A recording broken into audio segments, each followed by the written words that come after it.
अस्सलाम वालेकुम। आज मैं आपके लिए हरे चने की रेसिपी लेकर आई हूँ और आज हम आपको इसके फ़ायदे भी बताएंगे। ये जो हरे चने हैं ये सर्दियों में ही आते हैं, इनको हम हौले भी कह सकते हैं। तो देखिए, एक पतीली के अंदर हमने ये चने डाल दिए हैं और इसके अंदर हम 1 टेबल स्पून नमक ऐड कर देंगे और इसको बहुत अच्छे तरीके से पका लेंगे। इसको सेक लेंगे, मीडियम टू लो फ्लेम पर हम इसको सेकते जाएंगे, पकाते जाएंगे।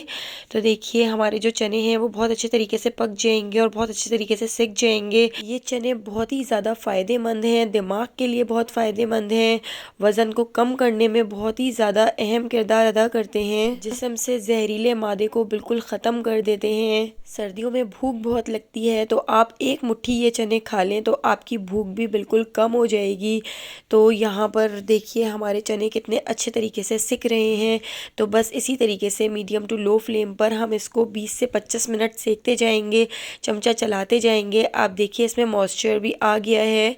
तो इसको हम बहुत अच्छे तरीके से पकाएंगे ताकि ये बिल्कुल खुश्क हो जाएं और इसका जो कवर है, इसकी जो फली है, इसके ऊपर का जो छिलका है, देखिए वो बिल्कुल ब्राउन सा हो गया है और बहुत ही खस्ता होते हैं। एक बार जब हम इसको खाने बैठते हैं तो खाने से हाथ ही नहीं रुकता है। जितने चने आपको खाने हों उतने ही आप सेक लें और बाकी के चनों को आप बिल्कुल भी ना सेकें, वरना थोड़ी देर के बाद ये चने पानी छोड़ देते हैं और फिर ठंडे हो जाते हैं, खाने में मज़ेदार नहीं लगते।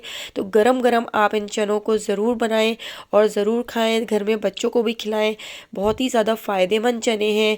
अगर आपको मेरी ये रेसिपी पसंद आई हो तो मेरे चैनल को सब्सक्राइब कर दीजिएगा, लाइक कर दीजिएगा, कमेंट करके बताइएगा कि आपको मेरी ये वीडियो कैसी लगी। आने वाली वीडियो तक मुझे दीजिए इजाज़त। अल्लाह हाफ़िज़।